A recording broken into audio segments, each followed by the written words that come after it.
hypnotized. What's up is down, what's left is right. Chasing stars and holding you. I can't see the end, but we'll see it through.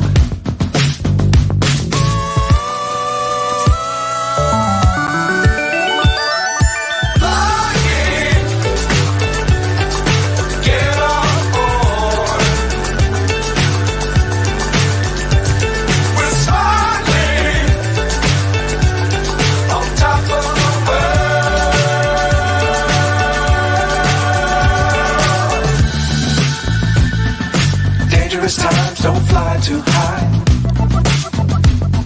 Be sure to keep the ground in sight. Fly forever if you keep it tight. Love.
Hey kid, don't ever let them get inside your head. They'll tell you what to do in life instead of everything you know that you could get.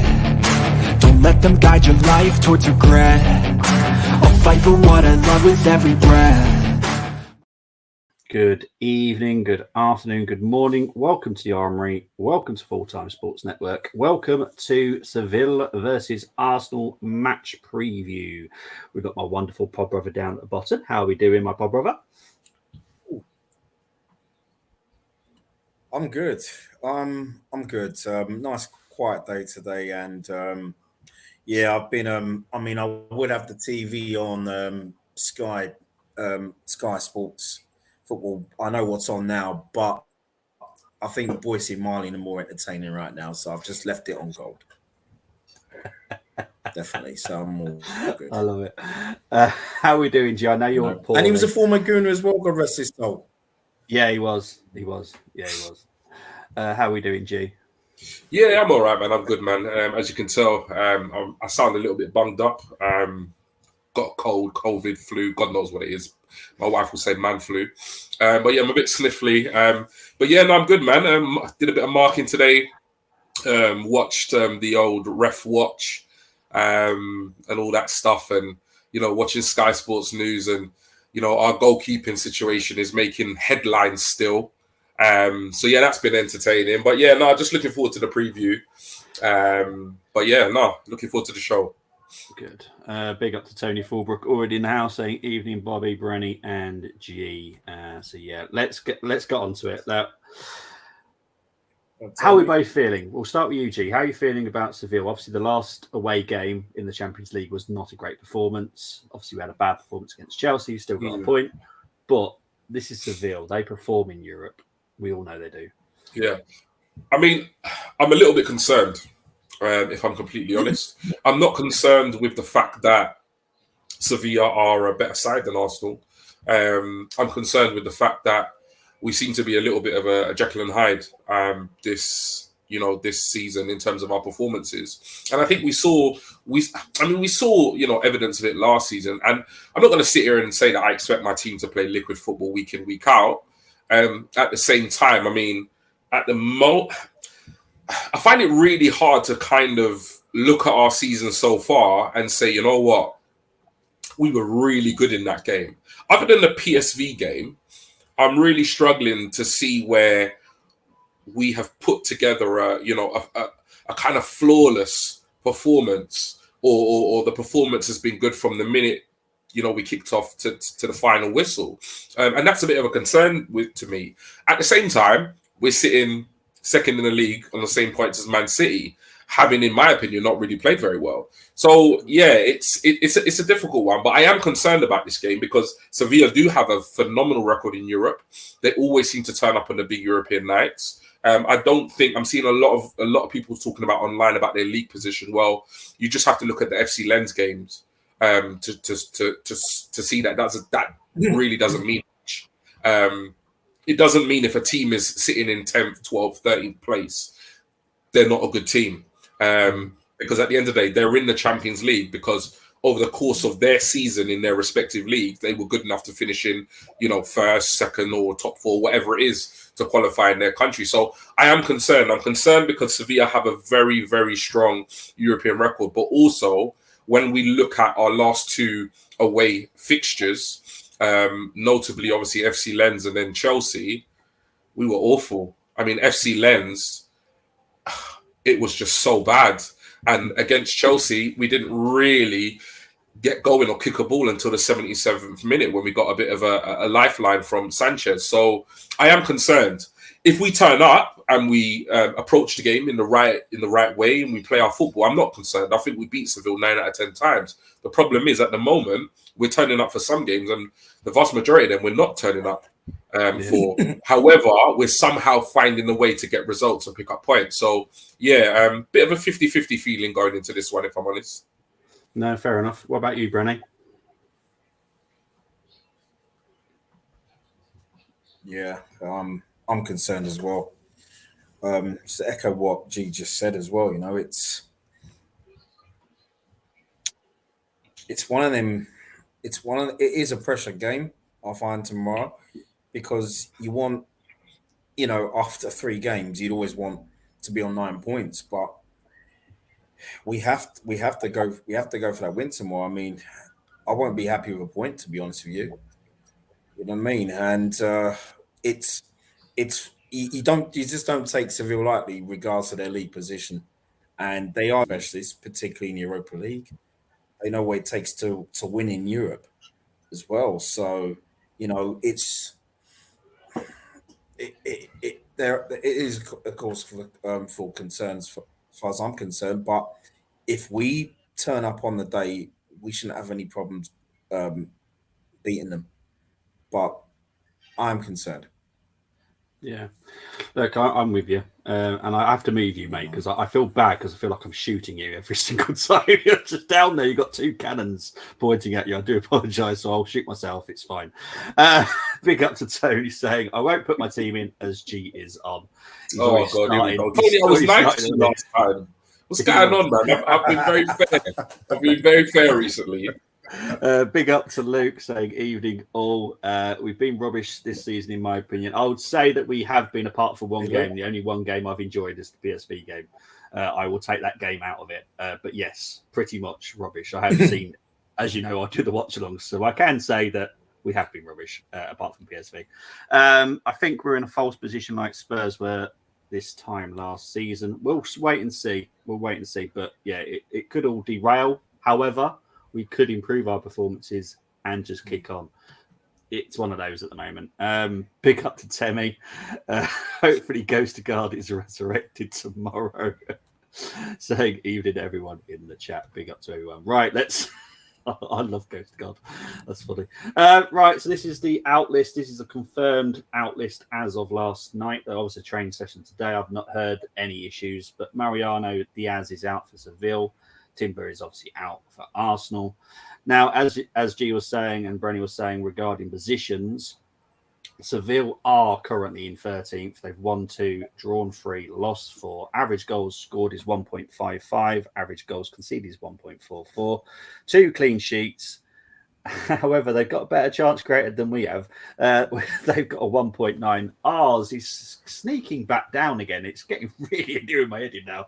1.22. It was 1.25 we did the Chelsea game. It's now sneaked down even more.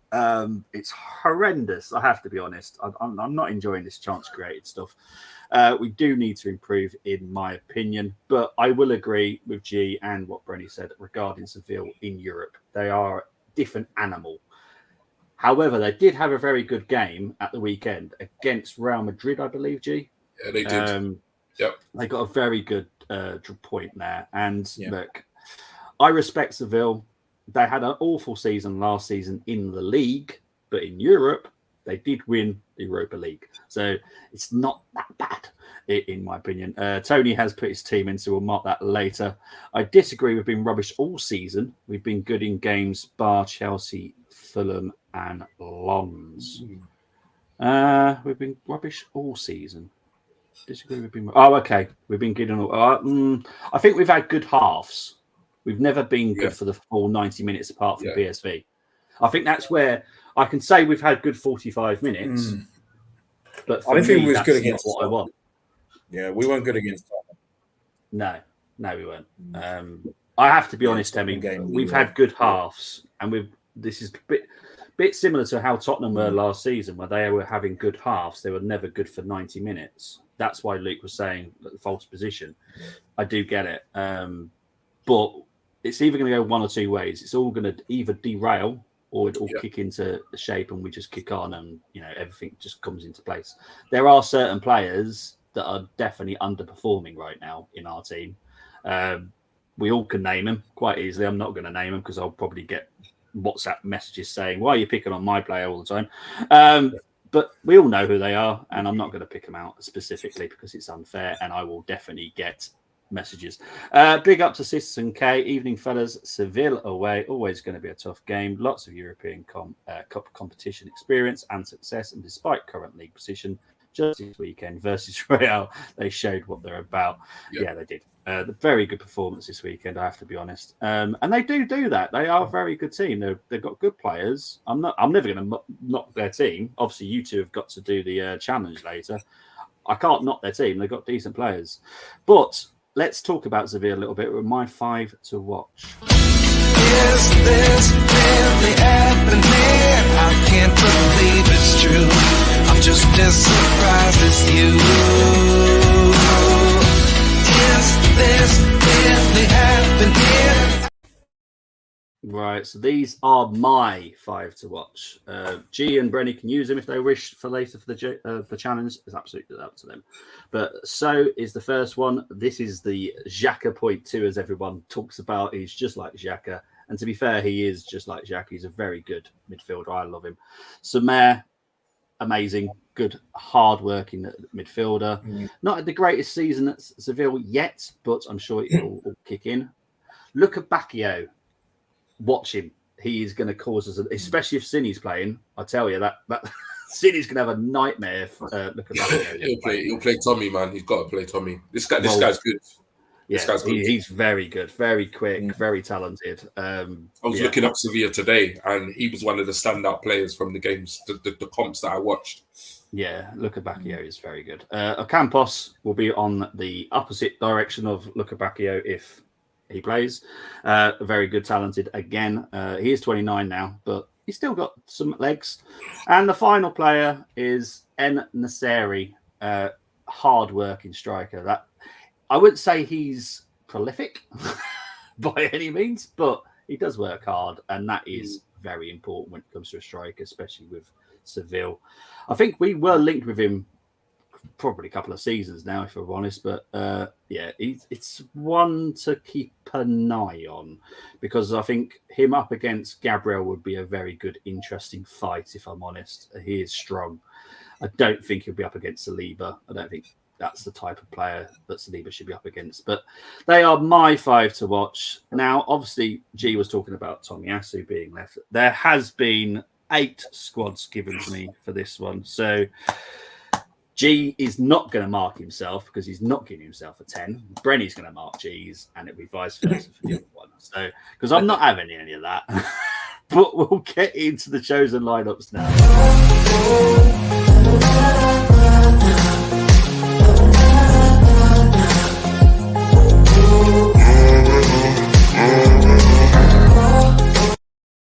Right, so this is the first team chosen by Stuart, Nicholas, and G Talk. So G, you can talk about your squad and why you've picked who you've picked.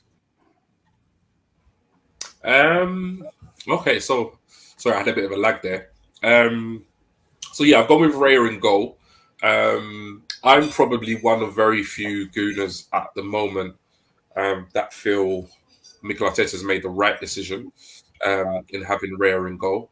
I know it's controversial, and it's not me saying that Ramsdale is a bad or poor goalkeeper, but the way I can legitimize and justify the selection of Raya is because of the way Arteta wants Arsenal to play. If you're buying into Arteta's style of football, then you kind of have to accept that Raya is better than that, better at Ramsdale at that style of football.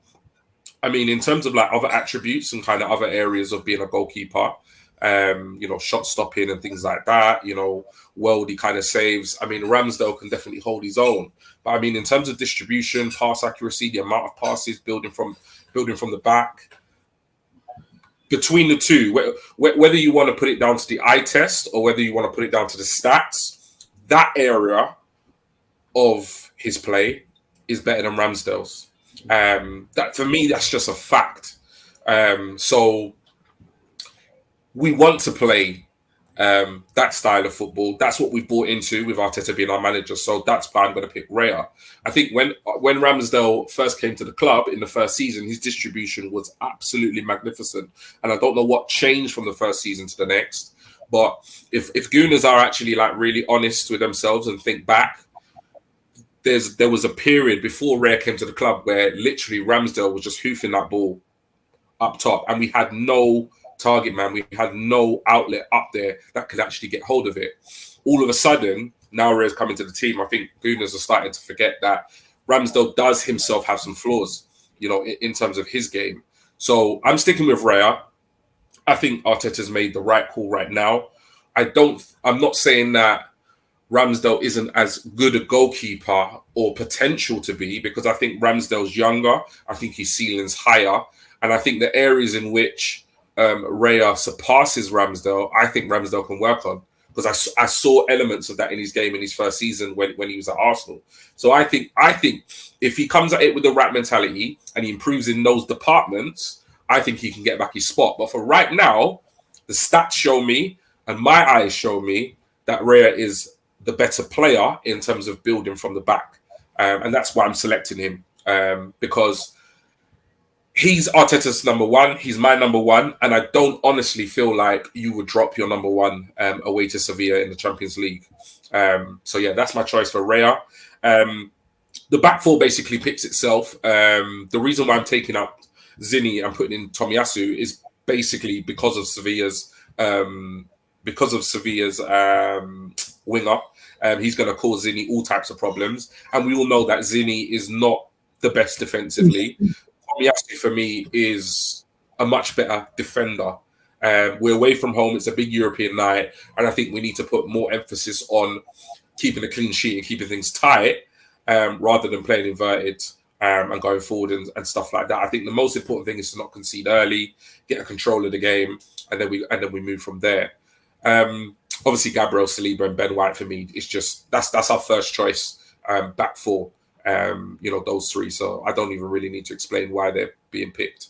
I mean, Partey in the middle. Partey is a player that I still massively rate, and I think in terms of our best three midfield, I would like to see him at the 6. Obviously, due to his fitness injuries, fitness problems and injuries, we've not seen much of him of late. But he seemed to have quite a few minutes on international duty, but then suddenly he wasn't picked or came on against Chelsea, which is a bit of a surprise. So I'm not sure he actually will even make the squad tomorrow. I've heard whispers that he actually might be out. I don't know how true they are, but we'll just have to wait and see. But if he is fit, I'd like Partey to start. I think we lose somewhat of control when Partey's not in the team, particularly when Arteta plays. If Partey's fit, he plays at 6. And then if Partey's not fit, for me, Rice has to play at 6. When we tend to go Jorginho at 6 and then Rice at 8, I feel we lose somewhat of control. In Europe, maybe not so much, but definitely in the Premier League. So maybe we could see Jorginho in there. But for me, if Partey's fit, I'm going to play him. And I'm going to play Rice in the number 8 role. And I'm going to play Odegaard in the number 10 role, right at centre mid. He had a bit of a stinker, like a lot of the players against Chelsea. But nevertheless, you know, he still is a phenomenal player on his day. I think for Odegaard to go to the next level now, he needs to just get some consistency under his belt, because he can literally go from world class in one match to just bang average in another. And I think that's where the problem is in terms of the Odegaard doubters. I'm not necessarily an Odegaard doubter, but I can't ignore the fact that he does ghost a guard in some games. He really, really does. And that's what if he wants to get to that level of like the Kevin De Bruyne's in the Premier League, then he needs to do it consistently week in, week out. At the moment, he's not doing that. He's doing it for a string of games, and he's going missing for a string of games. And if you go missing in big games, top 6 games, people are going to notice that. You know, it's not something you're going to be able to hide. Tomorrow's a big game, so I want him to stand up and be counted. You know, he is captain. He is arguably probably our most creative player. So nights like tomorrow night, he's got to step up. He's got to deliver. He can't go missing like he did at Chelsea. So it's a bit of an opportunity for him to kind of come back out and answer the critics. In terms of the front three, I'm going to go with Jesus on the right, basically because I just don't think we utilise Jesus's versatility enough in this Arsenal squad. Saka just plays and plays and plays and plays and plays and plays and plays. Saka was awful, in my opinion, in that Chelsea game for the first kind of 77 minutes. I don't know whether he was nursing an injury. What I do know is Cucurella was absolutely kicking, you know, just living daylights out of the geezer.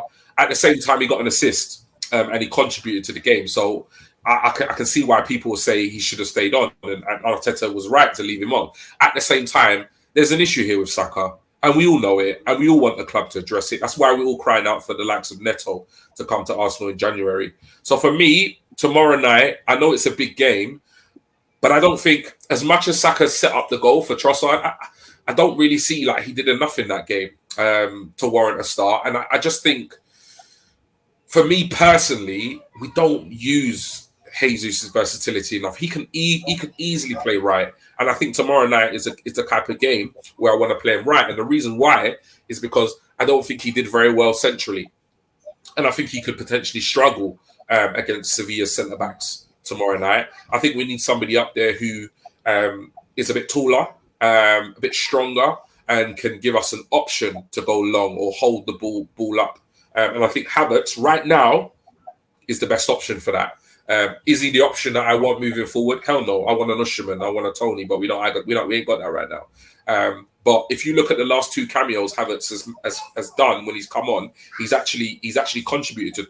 He's actually been a part of 2 goals that we scored in both those games, and it's when we've kind of gone long. So I think tomorrow night will be one of those games where, you know, in high pressure situations, sometimes, you know, Reyes is going to have to pick that long ball, or Saliba's going to have to go long. And the likes of Eddie, Trossard, and Jesus up top, or Saka, it just doesn't work. It just bounces off of them. He's the only one out of all our forward options that could do something with a long ball or get a knockdown or whatever. So that's why I'm picking Havertz in the middle. And Trossard, I just think this geezer's really unlucky. I think he's unlucky because Martinelli is just so good. And yeah, I just think he deserves a start. I think he's coming on. He's made an impact for us anytime he's played. He's made an impact on the international stage during the international break. And I think tomorrow night is one of those situations where, why not give him a start? I don't think there's a big drop off between him and Martinelli, if I'm being honest. I think they're completely different players. I think he offers us stuff that Martinelli doesn't. But I think tomorrow night, you know, Sevilla are very aging side. It could be Martinelli off the bench, you know, 65, 70 minutes, and he would absolutely rip them a new one. A fresh Martinelli, you know, coming off the bench. So that's my kind of thought process behind that in terms of my 11 and lastly, my front 3. Fair enough. Brenny, you get to mark this squad because I don't trust G.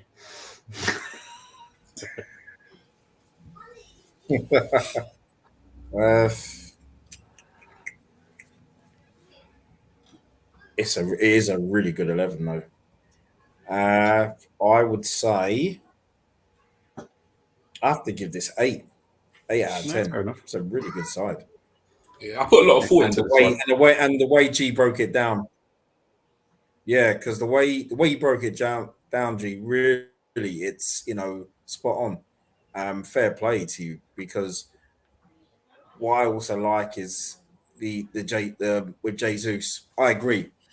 I thought he played really well on the right hand side against City, and we don't utilize his versatility enough. So, yeah, I think, and also Raya would most likely start tomorrow. I know I picked Ramsdale, but what I like what Raya does when it comes to playing in balls like he did against City to Jesus, and Jesus just the way he just his first touch, it was just it was nonch. You know what I mean?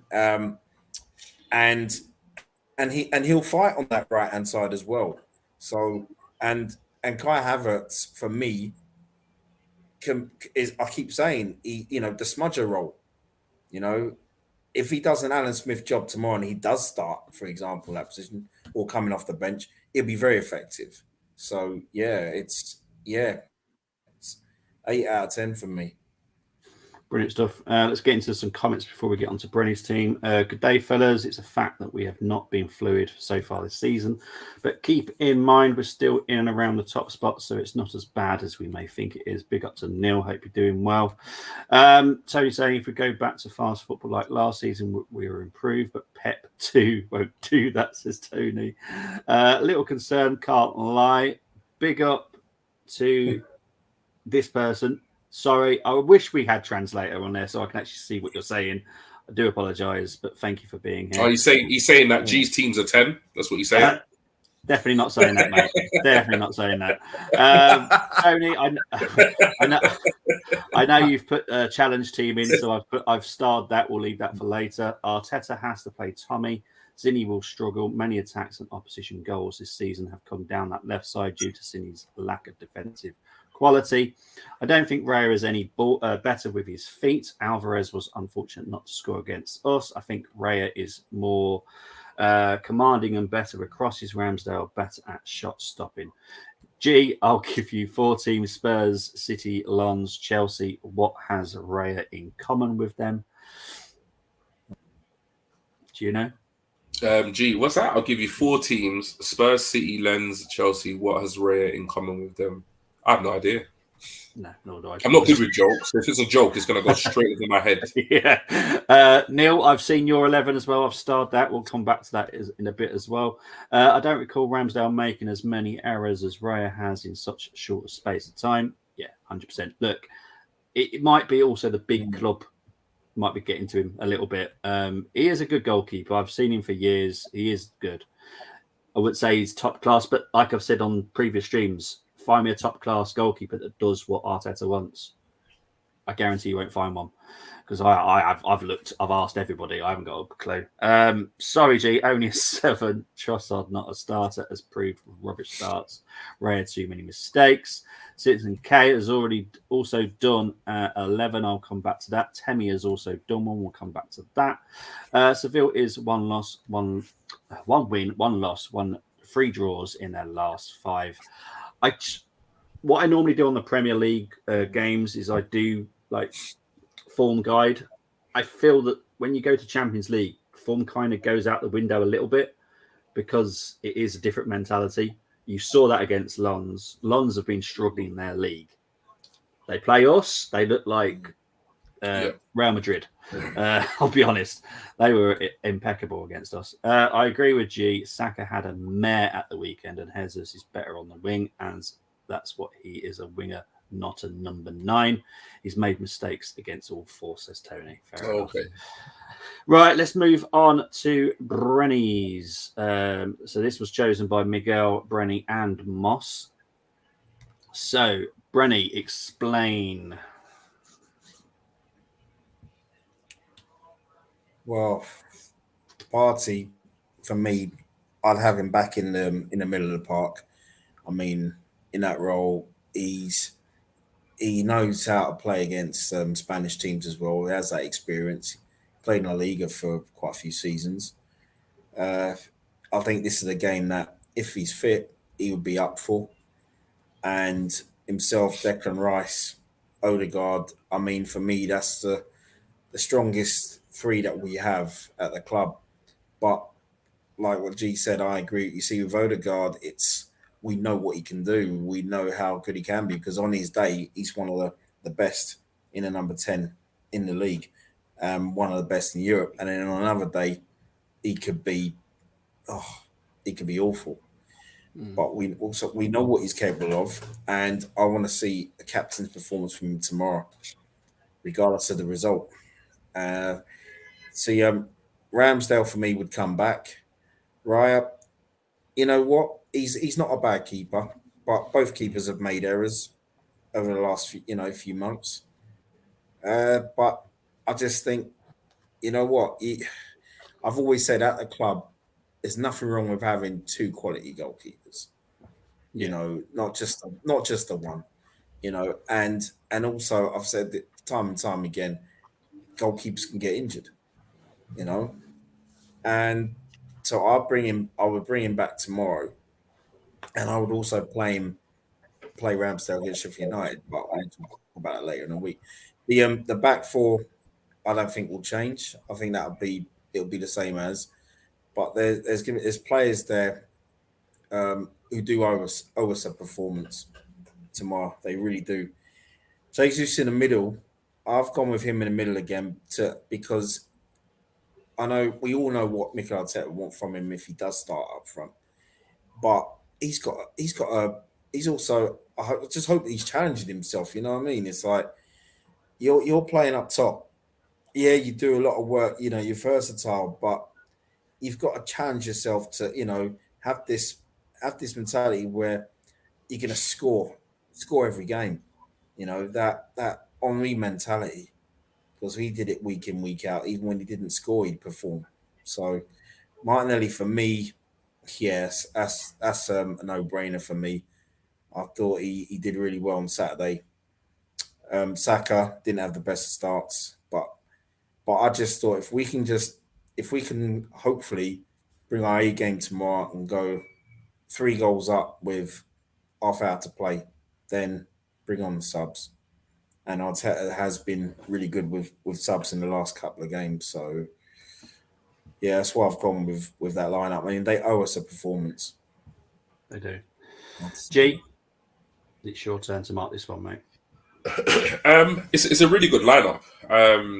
To be honest, even though right now I'm Raya number 1 camp, at the same time, I'm not going to mark a team down for picking Ramsdale, because I genuinely believe that 2 players are kind of on a par. They just have very different qualities. The only reason why I go with Raya is because I'm completely sold by the way Arteta wants to play football. And I think the way Arteta wants to play football, I think Raya is a better option. But I'm not going to mark down Brony's team for the fact that Rams is in it, because I think Rams areas like shot stopping, for me, he excels. He's better than Raya.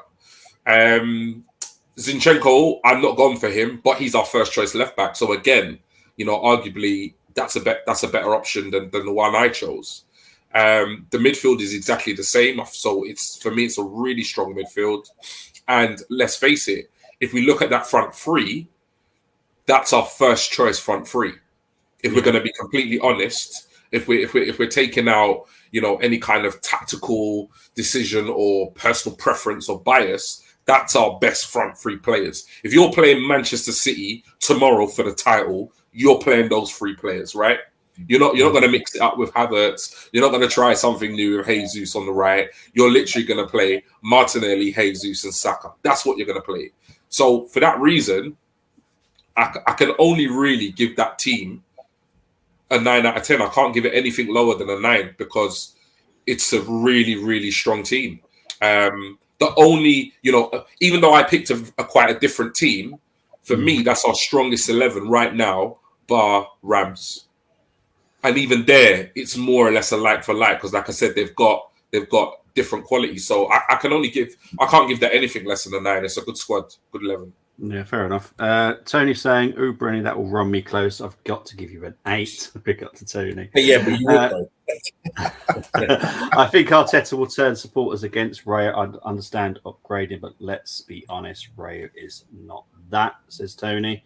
Neil saying, I see Cini as our Xhaka replacement is reason for putting him there. I can guarantee you Zini is not the Xhaka replacement. I know the Xhaka replacement. And he's this not is one thing I want to say though, Bobby. Yeah, and this is one thing that we do, like, to that point what Tony's saying, and this is not a criticism of you, Tony, but where he says, like, I think Arteta will turn supporters against Raya. This is the problem with sections of our fan base, is that whatever you think about Raya cannot help the fact that Mikel Arteta is starting Raya. Yeah. Okay, Mikel Arteta is starting Raya. Mikel Arteta has chosen Raya to be his number one. He's dropped Ramsdale, okay, who was and is a fan favourite, because I do think there's a lot of sentiment and there's a lot of emotion attached to this situation, because Ramsdale did come in. He was a massive upgrade on Leno, and what Ramsdale did, even though most of us didn't want him, you know, let's not forget that, turned it around because of the rapport, you know, that he made with the fans, you know, the stick he gave the away fans, you know, and stuff like that, and, you know, just his aura. So I completely get the emotion and the sentiment. At the same time, what we need to remember is whatever we think of Raya, whether we want him in the side or don't want him in the side, you have to understand, Arsenal fans, he's not selecting himself. So if you want to be frustrated with anybody, you need to direct your frustration at Mikel Arteta and not Raya, because it's not Raya's fault that he's been selected for the first 11 for that number one spot. Okay? I just want to make that clear, because I think sometimes we forget that as Arsenal fans or just as football fans. We take our frustration out on the fact that he's in the squad, he's making mistakes, and he keeps playing. Well, he don't pick himself. So if you're going to be angry at anybody, direct your frustration and your anger towards Mikel Arteta. Yeah. Tony saying back here, I agree, G, but Arteta won't take the blame. I think he should. Well, he's the person to blame. It's not Raya. You can't blame Inaki as well. I will put Inaki in that category of being blamed as well, because he cannot blame Raya, man. For me, Raya is not at fault here. Yes, he's at fault for an error he makes. I get that. I get the frustration of that.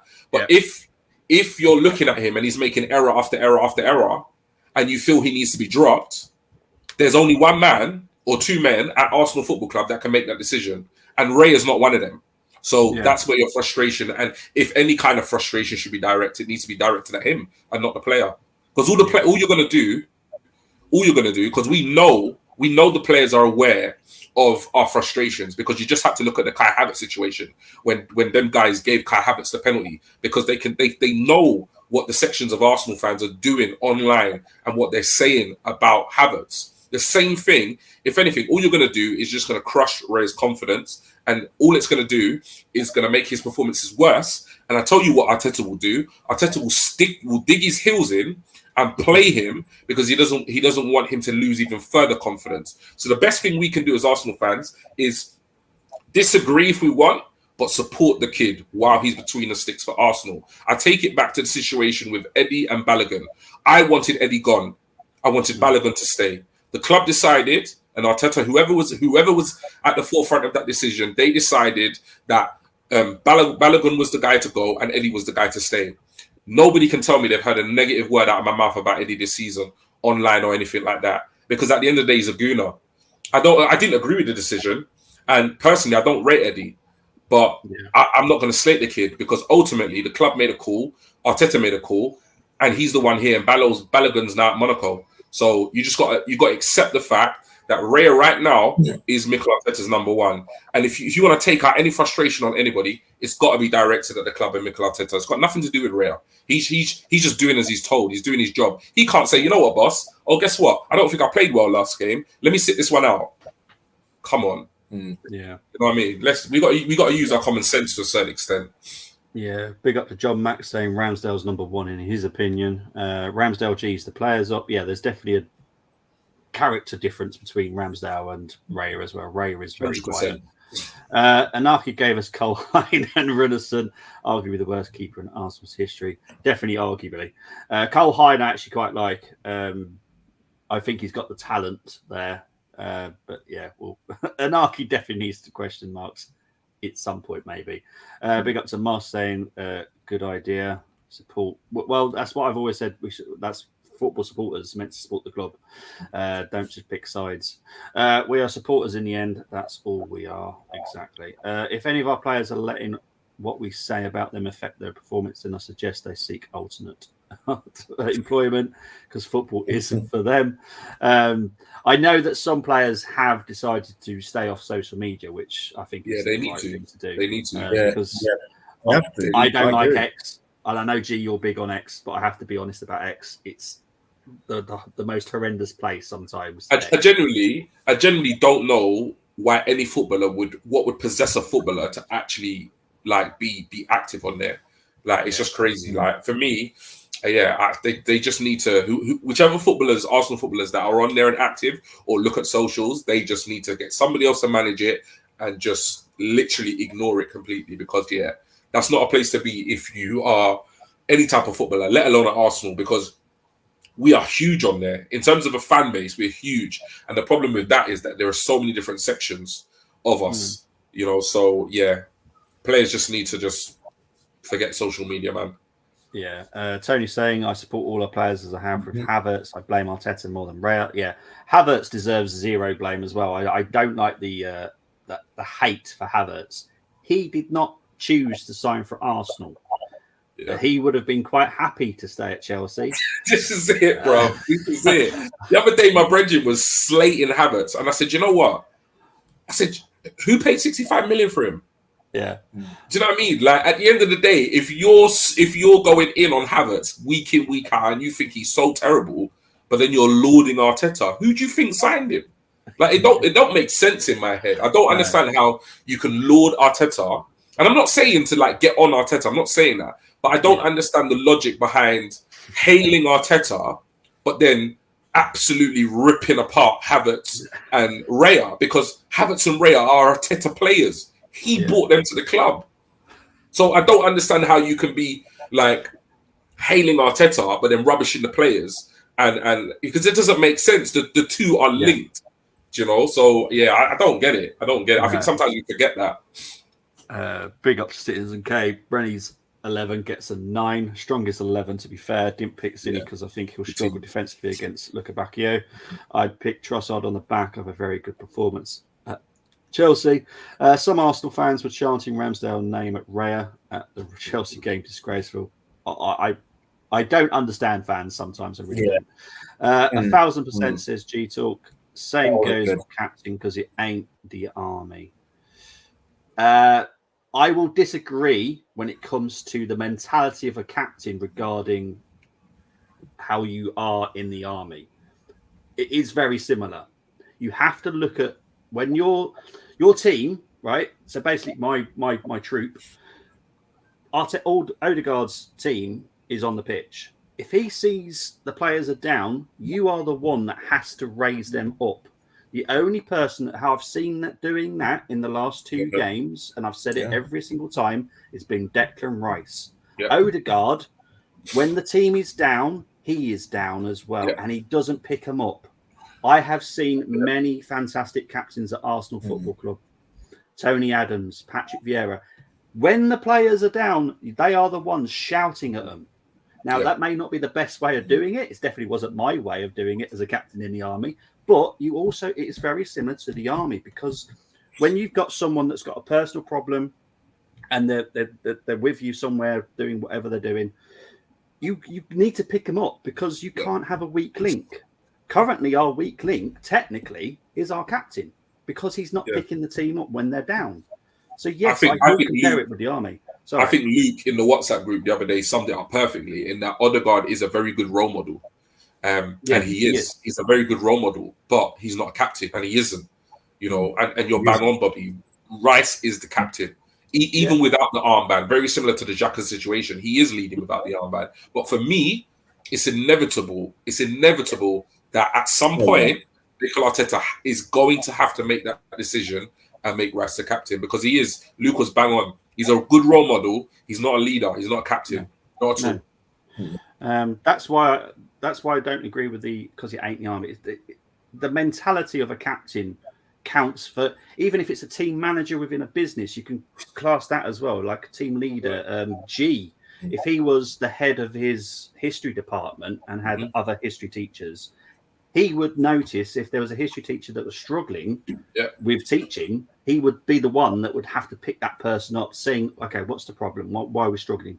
That is what the captain has got to do. So it counts in every field. Yep. I'm saying it from the army because that is what my job was. I'm a retired captain. G is, a teacher. So I'm sure I don't want to say put words in your mouth, G, but am I right in saying that in your department, like as well? Yeah, you have to. You have to be able to do that. Like every single leader, if you're a leader or you're in any type of management role, you have to have the attributes and the qualities to be in that position. And I go back to when I said Luke, hit the nail on the head. He is a good role model. He is. And if you actually think about when the captaincy was being given out, that's what we needed at that time.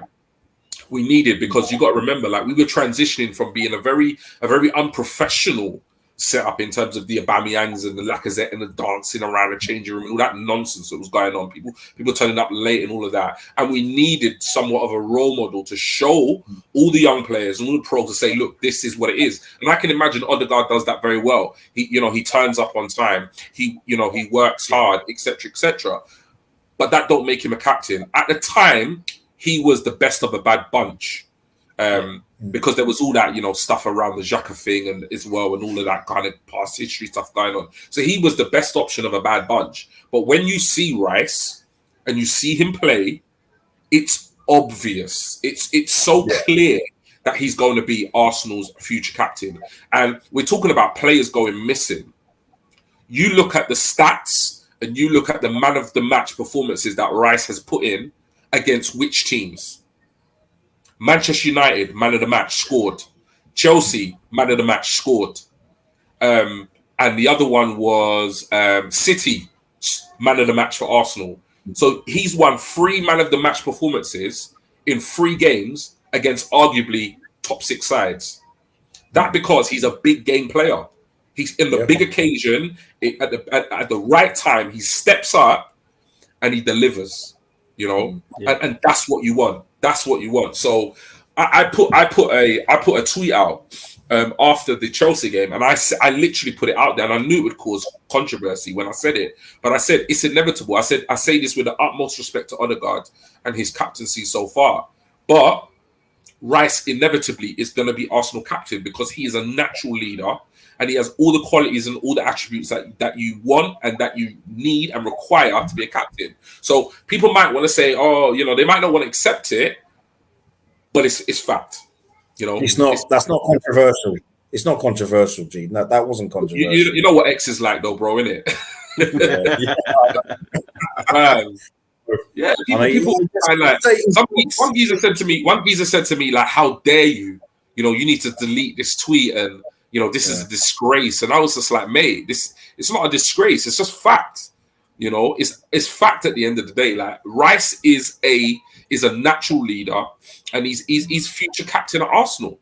If you want to take away all the politics, if you take away all the sensitivity around taking the armband away from Odegaard, and the fact that we've got this, like, this hierarchy of leadership, this circle of leadership, whatever you want to call it, and you think, I'm telling you now, if Arteta could flick a switch and make Rice captain, and everybody else have that whole Men in Black thing where they wouldn't remember anything, he would do it.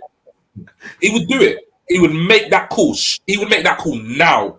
At this right moment, he would make that call. I'm telling you, he's sitting down and he's thinking about how does he transition from Odegaard to Rice as captain.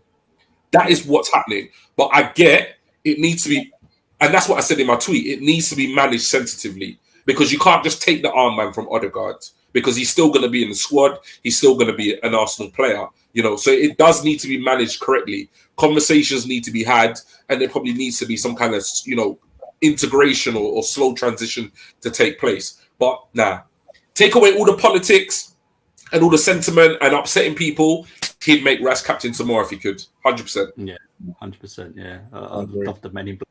That made me laugh. Sorry.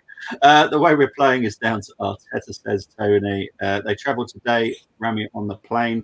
They have to travel by UEFA rules. They have to have been there. I think they're pretty sure they should be there now.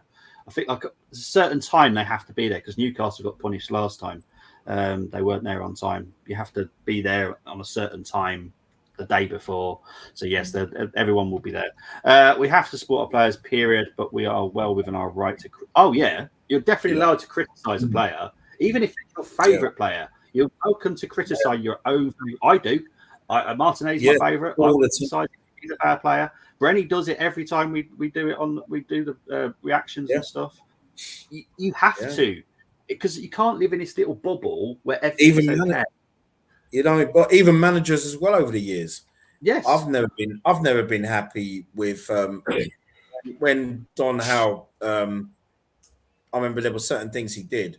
I mean, I never went to Highbury in those days, but it was a case of I'd be listening on the radio, Capital Gold Sport, and it'd be like, "What are you doing? What are you doing?" George Graham, fantastic manager, my all-time favourite. It'd be like, "What are you doing? What are you doing?" You know, sold Dave Rocastle. What are you doing? I went mad when he sold Dave Rocastle. Even though I love George Graham, I weren't like, "Oh yeah, well, you know what I mean? It's just brush it under the carpet." No, I was mad with him. You know, you can criticize managers too. Yeah, regardless of how well they're doing. Yeah, exactly. I think Arteta picked Odegaard as captain because he's a yes man and Arteta wants to be number one. Not sure if that's the case, but I get where people's opinion is on that. Evening, gents. Big up to Tony. Workers claim me again. Apologies for the late arrival. No worries, mate. Sports is sports. Not sure. It's just armband. Oh, I don't know. Team all need to be leaders. I've seen them all and more being captain and new age yelling and being bossy don't work anyways. I will again disagree because just because I was a retired captain doesn't mean I shouted and wasn't bossy all the time. It's just that's not the way. No, the captain is in army terms that is a corporal or a sergeant or a sergeant major. Captain. Totally different thing. They are the ones that need to look out for the weaknesses and find the reason why they're a weakness. Not just go, you're rubbish, put them down and send them back to camp. It's a case of working out what the problem is and fixing the problem.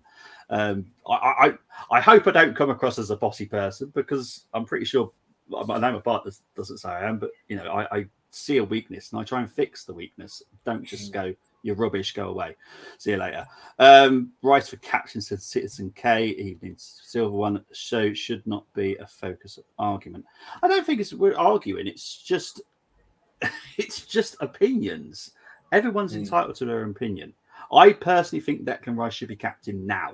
That's my opinion. She thinks it should be over time. Brenny, what's your opinion right now? Well, I would say now. I mean, when you come to the Arsenal, it takes a while, could be a year or two, to earn the captain's armband. But I mean, Rice within 4 months, for me, he's earned the right to be the captain. With with the qualities that he's shown already. But I just think if that was to happen now, for me personally, I think Martin Odegaard wouldn't. I don't think he'd take it to heart. No. But then I also think that I reckon it could even be better performances as well. Yeah, it takes off that pressure because there is a lot of pressure when you're a captain. You know, everything is down to you. You know, because what they do, they have to do so much off the field as well. It's not just what they do on the field. They have to organise a lot off the field as well. And making sure players turn up, and they have to come up with so many different scenarios, and they have to organise stuff. It's not just on the field. People forget this. You just don't go put arm and band on your captain on the field and then take it off, and you're exactly the same person off the field. He has a lot of responsibilities off the field as well as captain. It's been like that for years within football, and it's the same with every profession again. But anyway, no one is talking about this problem. Odegaard has 1 assist in 9 games compared to with last season where he had more. 100% agree with G on his points regarding constantly going after our players. Ultimately, the players don't pick themselves. Exactly. Just think silly to be wanting someone stripped of. Right, we're not saying that. We're just seeing captain qualities within Rice where Odegaard seems to go missing. That is all we're saying. I'm not saying strip him tomorrow. Oh, no, we It's don't not my want to get decision. out. It's not my decision. Yeah, It's the thing is, it's like football is about making tough decisions at the end of the day. Yeah. And you know, and it's not about making decisions that everybody's going to like. So, you know, even if you look at the like Ramsdale rare situation, you know, Mikel Arteta probably knew that decision was going to split the fan base, but he, at the moment, regardless of what we think or whether we agree or not, in Mikel Arteta's mind, he's doing the right thing that's going to benefit the team. If it turns out to not benefit the team, that's a different thing. But he's not intentionally trying to make the situation worse. Because if he was, then he's basically trying to get himself sacked. You know, in his mind, he thinks picking Raya is going to be better for the side. So I don't think it's, you know, it's not a case of us saying that, you know, Odegaard's rubbish and we need to strip the captaincy of it. But what we're saying is we're looking at the players that we now have. But because before Rice was there, it was irrelevant. But now Rice is there, what player or Rice as a player is showing and has shown captaincy attributes and qualities. And in my opinion, and I think in the opinion of a lot of Arsenal fans, more so natural attributes and qualities than Odegaard. And I don't think there's anything wrong in identifying that. So how that situation's managed, the only reason why I understand, like I said to you, I think personally, if Arteta could make Rice captain, I think he would. The problem is, I don't know Odegaard personally. I don't know what his character's like, which is why I say the situation needs to be managed.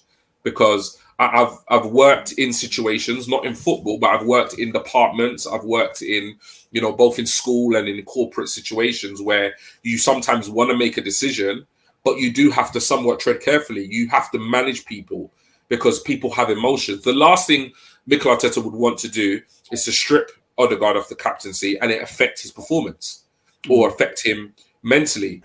At the same time, it could, as you both said, it could make his game better because it could take the pressure off him. But whatever decision is made, whether he goes with Rice, whether he sticks with Odegaard, if he does eventually, you know, take the captaincy away from Odegaard, then I think it needs to be managed very carefully, in my opinion. And the only reason why I say that is because I don't have insight into Odegaard's character, but I can only think about myself, and if I'm honest, it would affect me. I probably would see it as somewhat of a rejection, if I'm honest. So I'm kind of going by my stance in terms of me as a person, which is why I'd say I think it needs to be managed. I don't know Odegaard. I don't know what he's like, so I can't envision that. Oh yeah, he'd be absolutely fine with it because I don't know him. So I just think Arteta knows them best. If Arteta wants to change the captaincy, then I trust that he will do it appropriately. But yeah, there's nothing wrong with having the conversation. That's why we're here, man. Exactly. Don't forget our manager wanted to quit.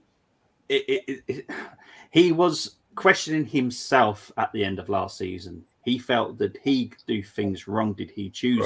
This stream is going south, isn't it? Yeah, this is going very differently. We're still got to talk about it. The MA philosophy and game plan to the pitch, and Declan does that well. I just think we should always have discussion. There should never be a case where you are not allowed your opinion. I don't know how this started, to be fair. I don't know who's to blame for this conversation on Odegaard. But it's probably me. I don't, yeah. But look, it is. I feel that as we're all Arsenal fans, we're all equal. There is no bigger Arsenal fan than anyone, despite what you might see on YouTube and stuff. No one is bigger than anyone else as an Arsenal fan. Mm-hmm. If you have an opinion, that is your opinion, and it's no worse off or better off than someone else sat next to you.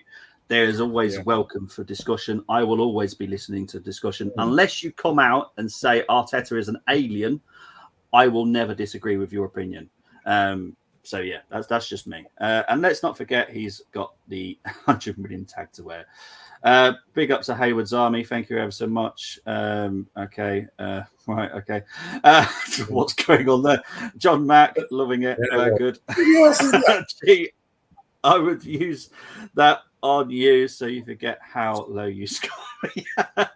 I told you, man. We're boys, man. What's going on? Support and their pros, they all need to be leaders, not like old days. Captaincy does not change no matter when. There would be different demands, but the actual characteristics of a captain has never changed. You need to be a leader, and you need to know, you need to be able to see around you other people, not just think of yourself. Being a captain, you are like the older statesman of a group where I had 30 people. Odegaard has the whole squad. And he does. He has the whole squad, even people that aren't playing, like Cole Hine, Hilson, who's part of the first squad. You're all spot on, captain. Honestly, this is madness. So Ramsdale on the plane. As far as I'm aware, yes, he was. But I don't think anyone's got any pictures. But yeah, I'm pretty sure he is. Xhaka was our best example of what a captain should be since the days of Vieira and Adams before him. Ode doesn't have that. Rice does. Even Tierney, Tierney definitely had those qualities. But to be fair, that's mainly because he's a Scotsman as well. I love him. I love Tierney. I hope he has a future at Arsenal. I don't see it, but I hope he comes back. I'm more annoyed with Odegaard than Raya, says Tony. Did you notice Saka 2, the captain's armband against Saka, and looked what happened? Captain is smart, and these basically just needs deal with ref properly. Just saying doesn't need to be an issue, and vocal leaders emerging dressing room. Oh, I know how he is off the pitch as well. He's very quiet. He's a very, very placid person. Nothing wrong with it. Nothing wrong with that at all. But he is very placid. I know what he's like. So yeah, it's not the same as Adams' days. I'm not saying it should be anything like Tony Adams' days, but you do need a few more characteristics than what, for me, Odegaard shows. Adams was, yes, he was amazing. Odegaard has been leading Norway for years. One bad game against Chelsea. Let's not overreact. He's had more than one bad game. That's where I'm looking at it. Tottenham, where was he? So, yeah. I'm sorry, but it's definitely more than one game against Chelsea. RC Lon. I'm pretty sure he played against RC Lon. I don't think he turned up for that one either, did he? I'm saying strip him tomorrow, says Tony. Hey, Tony just in the chat doing this. I'm saying strip him and give it to Rice. It's my club and I'm entitled to my opinion, as I have. Exactly. Look, we're all right for our own opinions. No one's right, no one's wrong. At the end of the day, it's down to Arteta, not us. Yeah. Temi, I never thought Odegaard should have been given it in the first place. And also,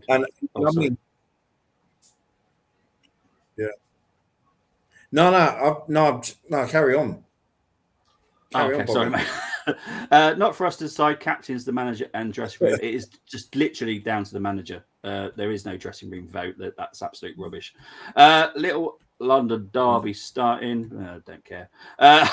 No offense to you, Moss, I don't care that they're playing. Exactly. I don't think Odegaard is a bad leader or necessarily a worse leader than Rice is what I'm saying. Captains have to check players for any shortcomings, encourage and support where necessary, and congratulate and praise where necessary. Thank you very much, Citizen Gay.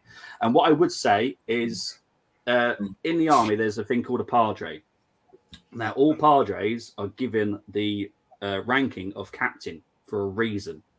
I was a captain. I was very close to becoming a padre within the army, but I chose against it.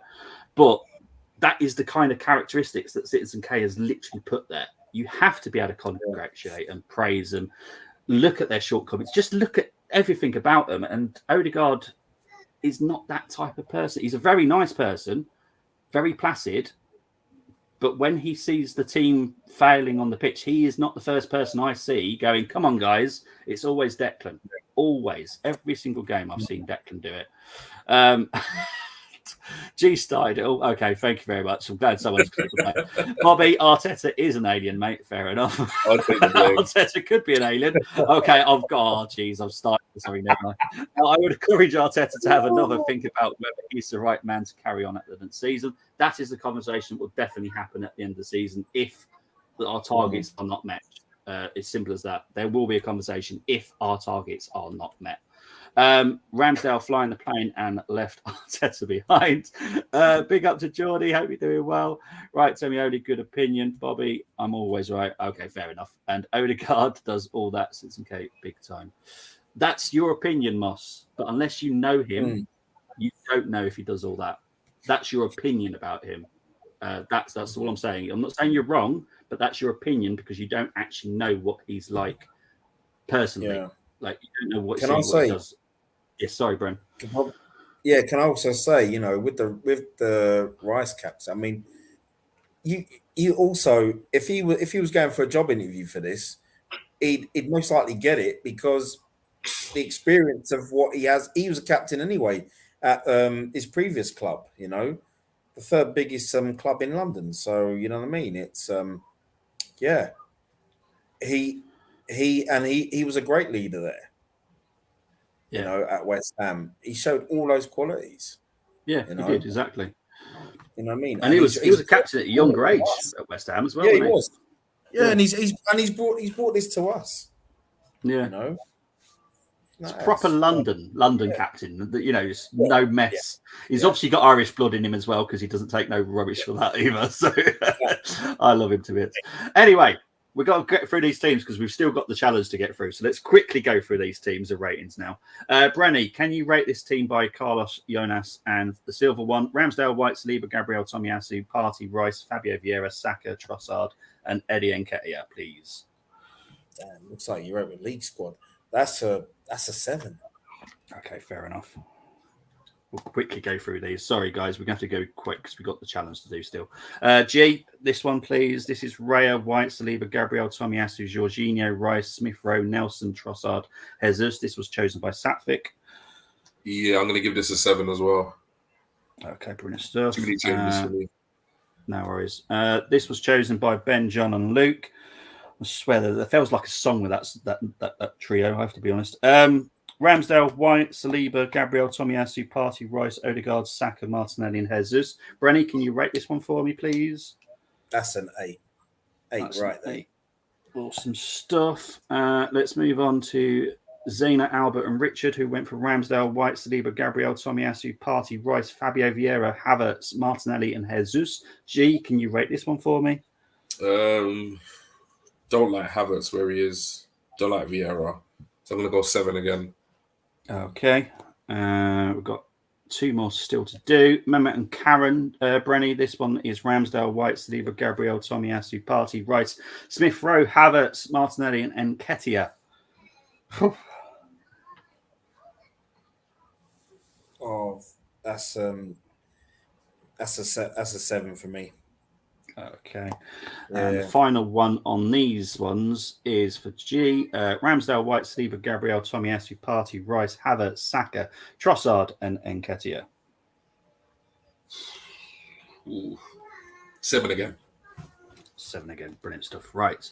I've got to make sure I don't put the net screen up because they are your competition.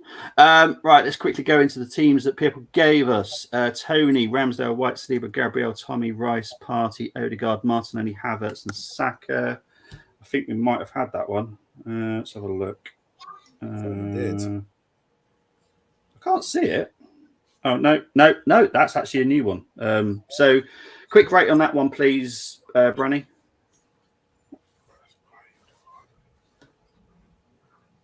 Good side. It is a good side. I'm going to give that an 8. Yeah, it's good side. Stuff. Let's have a look. That's his challenge. Neil G. He went for Raya, Ben White, Saliba, Gabriel, Tommy, Rice, Cini, Odegaard, Saka, Jesus, Martinelli. So he's put Cini in midfield.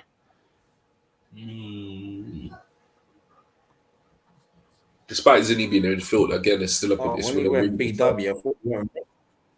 Yeah. Yeah, I've got to give that. I wouldn't really put Zini in midfield, but nevertheless, it's still a really strong side. So I'll go an 8. Right, awesome stuff. Citizen K's is next. Raya, White, Saliba, Gabriel, Tommy, Partey, Rice, Odegaard, Jesus on the right, Trossard on the left, Havertz in the number 9 or false 9. Citizen K has gone full detailed on this like that. I don't think that is on here again. It might be actually. That's my team. That's your team, isn't it, mate? Yeah. So that's an 8. That's an 8. Okay. Yeah. Well done, Citizen K. You got an 8. Temi went with Rambo, Tommy. Oh, hang on. Okay, Tommy on the left, I'm guessing here. Saliba, Gabby, White, Partey, Rice, Odegaard, Martinelli, Jesus, Saka. I'm sure we've had that team. Surely. We must have had that. Trying to find it here. Tommy. Yeah, we must have. We must have had that team somewhere. I think we have, you know. Yeah. Jesus, Martinelli, Saka. This one. Oh, okay, that's also an 8 as well. So big up to Temi. Yeah. Oh, my word. Right, let's see the final comments before we get into the actual challenge. Brenny, I used to like you, says Tony. Well, look, we don't do my team as a 10. G has banned that from happening. He must be far behind. He must be so far behind. That's why he's doing it. Rice is a future England cat. Mr. Fulbrook, your name is Tony. Of course, you're right. Brenny, West Ham are the second biggest London club. Any special plans for Ramos and Lamella? They are great at the dark arts. I was being nice. I was being nice. I meant third place, with us and Chelsea ahead of West Ham. That's what I was thinking about. Why are people putting Sonogo up front for Pete's sake? Look, different people's opinions. People rate Nketiah. Sevilla have some real battle-hardened veterans of play like El Nezeri, who are perfect for kicking a goal at the end. Knowing Seville, they will probably finish third and win the Europa League. I think Brenny and G are...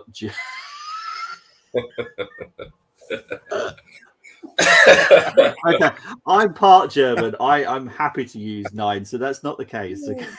I do like it though; it's very good. Oh, sorry, Bart. That was Bart's comments there. So big up to Bart as well. Hope you're doing well. Right, let's get on to the challenge. We're going to finally get there now. Wrong video. Sorry.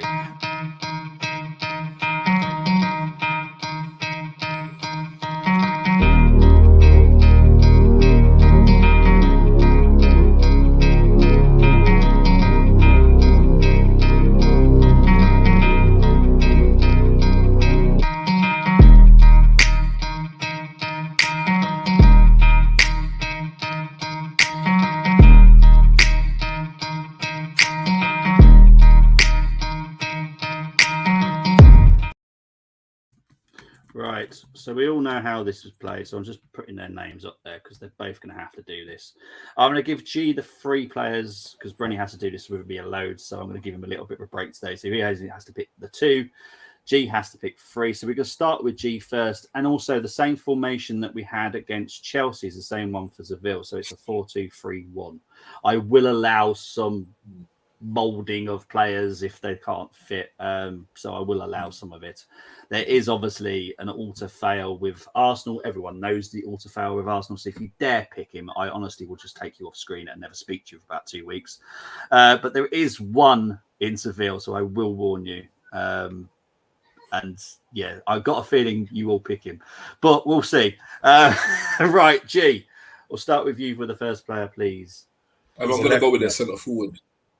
I'm going to go with their centre forward up top. And Nazir. Yeah. And Nazir, yeah. He's their he's their highest ranked player so far this season in terms of ratings. I was looking at their squad earlier. They're not having an amazing season, but I mean, yeah, in terms of stats, he's up there in the rankings. Okay, fair enough. Brenny, your first choice, please.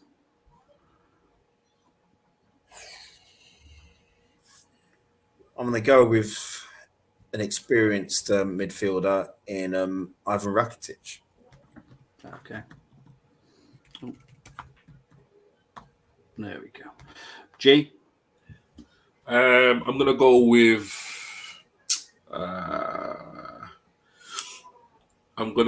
It's a difficult one because where they're strong, we're strong. That's the only thing. I'm gonna have to go with. I'm gonna have to go with another. No, I don't really. Yeah, I'm gonna go with their lefty.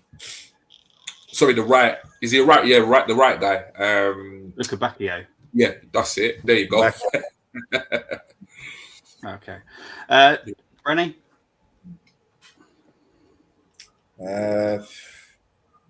Another experienced head in Sergio Ramos.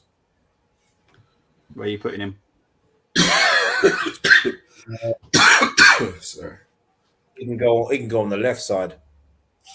You want to put him on the left back, yeah? Play left. Sorry, left centre back. Left centre back. Left centre back. Yeah.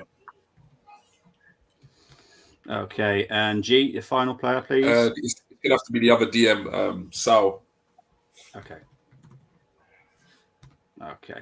Right, so now it's time for the Arsenal players. Are we both agreeing? Oh, actually, no. I don't know who's you're going to pick. You picking Ramsdale or Raya? Me personally, I'll pick Rare, but I'm easy. I'm easy. So we can go Rams. If you both want Rams, you can go Rams. Who are you going to pick, Bobby? If I'm picking Raya, if I'm going Raya and Brady's going Rams, yeah, who are you picking, Bobby? Well, it's Ramsdale every day for me. Yeah, so just put Rams in there then. All right, mate. Okay, so right back, obviously it's got to be Ben White. Yeah. The centre back, Saliba or Gabriel? Saliba for me. Yeah, I think Saliba. I think if Ramos was young, I think Saliba and Ramos would be a serious centre-back partnership. Left back, Zinni. For this game, I wanted to go Tommy. You can pick him for this if you want him. That's absolutely fine. But I know Brenny wants Zinni, so you might have to pick. You're Zinni, innit, Brenny? You know what? We'll go with Tommy Asu because I don't mind either one. Okay, cool. We'll go with Tommy. Okay, so your left winger. Who are you picking as your left winger?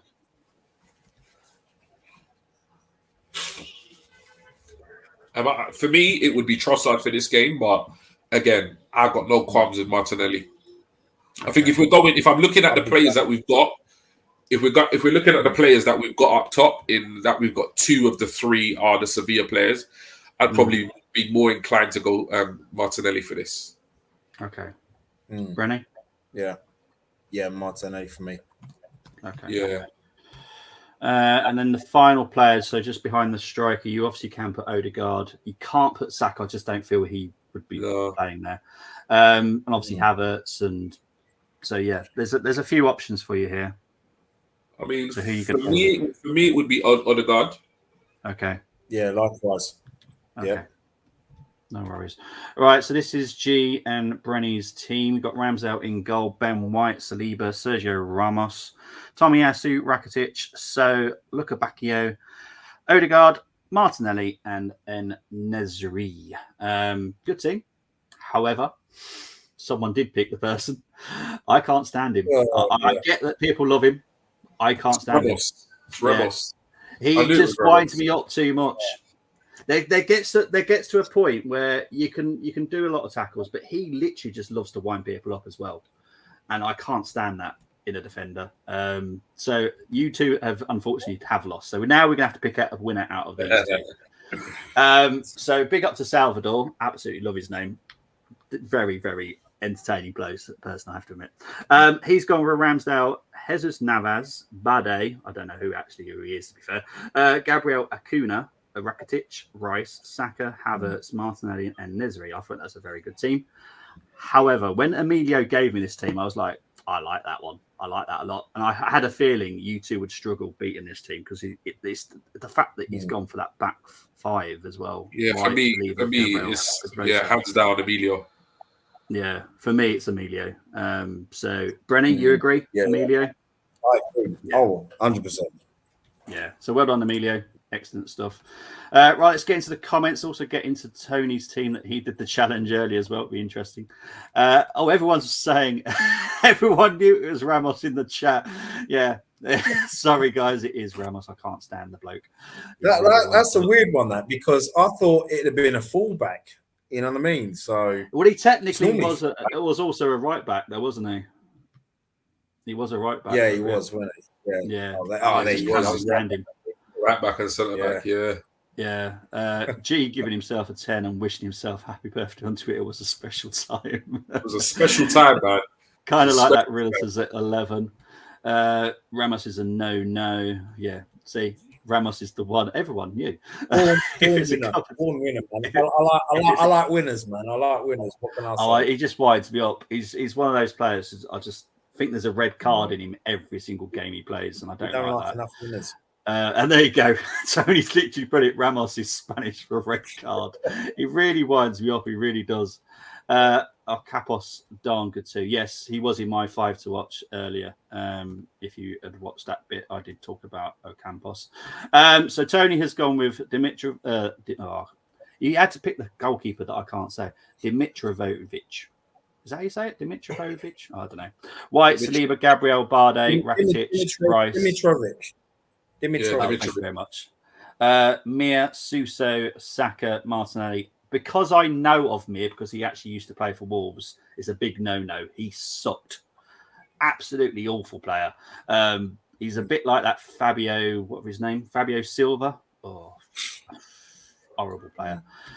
Moss has tried as well. Nyland, Ben White, Saliba. Oh, you've gone for the Ramos. No.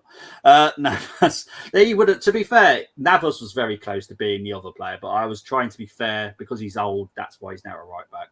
It's literally because of his age. Right, predictions, people. Please get your predictions in the comments. If you're watching this on playback as well, please do put your predictions in the comments. I will read them and write them down. Brenny, we'll start with you. Prediction for tomorrow, please, mate. Ooh. Oh, do you know what? I'm going to go 2-0. It'll be a tough game, but I think a goal in each half for me will do it. To Arsenal. Yeah. Okay. Yeah, I think they'll have. I think 2-0 to us. I think they'll have chances. Sorry, but I don't want to take just assume what you're saying there. So yeah. Okay. Oh yeah, no, I wouldn't. No, I wouldn't back us to lose. Right, no way. G. Yeah, I think it's going to be a hard game, but I am looking for a response from the lads because the first 77 against Chelsea was terrible. But I'm going to go 2-1. I think we'll nick it 2-1. Okay. Yeah. I feel like I don't want to say what I feel. I think it's going to happen. I think we'll lose. Yeah. I think we'll lose 2-1. Yeah, it wouldn't surprise me. No. And it's not me being negative. Obviously, I do all the watch along, so I'll be doing the watch along tomorrow. Yeah. I'm not looking forward to it. I just think we're going to lose. With the way that we've performed in the last 2 away games, that is what I'm putting in my head. It's in Spain. It's in Seville. Yeah. Their stadium is rocking. If they couldn't cope with RC London, they're not going to cope with Seville. I know it's Ramon Sanchez Pizjuan or whatever the stadium's called or something like that. But yeah, I'm just hating it. Tony. They've got a very, very experienced team. Very experienced. And when you actually look at the experience across their 11, the likes of Ramos, I mean, I know what you say you really dislike Ramos because Ramos is one of those players that he could get into the heads of our players. Yeah. He's built a whole career around it. So, I'm not looking for... I'm excited to watch Arsenal, but, there's a little bit of reluctance about the excitement for this game because, I think it's going to be a hard game. Yeah. See, I regarding Ramos, I'm going on a tangent again. I do apologise. But with Ramos, I don't believe that players should be there to wind people up to get the opposition a red card. I don't agree with that in a player. Now, I've noticed in Jesus in the last few games that he does get wound up very easily. Him and Ramos, my word, it all could kick off between those two because Jesus just seems to get wound up very easily. I think it was against an Argentinian defender against RC Lons. There was something that said between the two, and they were really going at it for quite a while throughout the game, just saying things to each other. And Ramos is one of those that likes to do it, a bit like when Simeone was a player. Simeone I didn't particularly like because of he just enjoyed winding people up. And I don't like that about players. I watched the Beckham documentary the other day. Yeah, and I kind of relived that whole situation. And he was like that. He was a player. He literally just made it his task to just wind the opposition up. Yeah, I hate players like that because I'm the kind of guy when I was playing football, he'd wind me up. I'd be the guy to get the red card because I'd be wound up. So yeah, I completely get where you're coming from. Yeah, it's just I like to enjoy football, and as soon as a red card happens, apart from the Newcastle-Liverpool game, which actually changed the game for Liverpool because it was actually made Liverpool look better, it does kind of ruin the game. It ruined the Everton game against Liverpool, the red card that, technically I think it shouldn't have been, but there we go. It just ruins the game, and I don't think players should be like that. I want all 11 players staying on the pitch for me. 1-1 if Arteta picks the team. If I pick it, it's 3-0 to... I like that. So if Tony's team plays, it's 3-0 to the Arsenal. If Arteta picks the team, it's 1-1. Now, I've put both down, mate. You never know. Luke's gone for a 1-0 to Seville. Temi going a 1-1 draw. Fair enough. I'll put that down as well. Thank you, everyone, for putting your predictions in. I really appreciate it. Arteta rubbish in Europe. I wouldn't say he's rubbish. I think he's inexperienced. I think that's probably the nicest way of putting it. He's inexperienced. It is being a manager in Europe, and I don't think he's quite got it yet. But because we saw it in Europa, we can't ignore what happened in the Europa League last season. It was atrocious. The football was bad. We were lucky to get where we got, if I'm honest, because every game we I can't remember who we played in the group stage. Is it Elfsborg? Who was the Scandinavian team we played? I can't remember. I can't remember the who was it? I can't remember who we played. It was a Scandinavian team, and our performance against them were poor. It was poor against what I would say is a very poor team. Who was it? I can't remember now. Yeah. It's really going to knock me now. Didn't we? Yeah. 2-1 to the Gunners, says Moss. Moss being confident with 2-1. Sadly and reluctantly, I predict a 2-1 loss. Says it's okay. Thank you very much.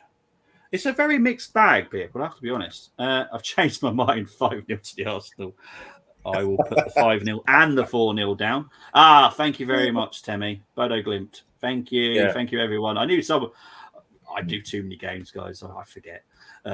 Always looking forward and excited for our matches, especially Champions League. Yeah, I'm looking forward to it. However, as Brenny knows, I do the women's as well, and they haven't been the greatest performances either. So I kind of need a little bit of... Yeah, I remembered FC Zurich. It was literally the Scandinavian team that I forgot. I remember FC Zurich, and I remembered PSV. I just couldn't remember the Scandinavian team. I do apologise to the whole of Scandinavia, but I could not remember who you were. I really think we got another chance. The best performance. I think the best performance Arteta's ever had was the best performance for me. Mikel's ever had in Europe was the 4-0 PSV this season. Yeah, and that was at home. That alone, I thought, was better than all he ran. Yeah, literally. You know what I mean? Jesus, yeah. Jesus gets hit a lot. Yeah, he does. Big ups to Citizen K, appreciate it. Simeon, my kind of dude, pure winner. There gets a point where the dirtiness on the pitch needs to stay off the pitch because it ruins the game for that. And I think of the fans, you know me, Moss. I think of the fans, not necessarily the players because they get paid enough. I think of the fans. And for me, it should always be 11-11, unless it's something really serious. I'm not particularly looking forward to our game tomorrow. We're just not playing well with it. It is hard to watch. It's hard to watch the Arsenal women at the moment as well. Unfortunately, it's nothing's really pleasing me at the moment. But yeah, we'll wait and see. But big up to everyone that's joined us in the comments. Brenny, thank you ever so much for coming on. Where can people find you, my friend? Thank you for having me on. Yeah, you can find me on X, Instagram, and you can also find me here on the Armoury TV. And like, share, and subscribe, please, if you haven't already. Thank you very much. G, where can they find you? Yeah, no, pleasure to come on. As always, but yeah, you can find me on Twitter. That's where I do most of my interacting. So at G Talks Arsenal, and obviously here with the Armoury and the rest of the team. So yeah, if you haven't obviously subscribed, please do that. Like the stream, and yeah, see you all soon. You will see me tomorrow. I'm the dumb one that does the watch alongs. I don't know why now. I'm starting to go off them. No, but I just enjoy it because I watch the game anyway, so you might as well do it as a watch along. I think we're doing the reaction. I'd rather say it now so we're not hiding in case it does go all Pete Tong. We're doing the reaction on Wednesday night. I think Brenny's brother's joining me. Damos is joining me for that one. So, yeah. We're not going to be hiding if we do get beaten. We are doing a reaction. We just haven't. We're trying to work around everyone's schedules. I can't do it until Wednesday. We never. So, yeah, we never go hiding. I'd love to be able to do a match reaction straight after, but it is late. I've got a kid, and we all got lives. At the end of the day, we've all got lives. Guys, take it all easy. I will see you all very, very soon. Take care. Bye bye.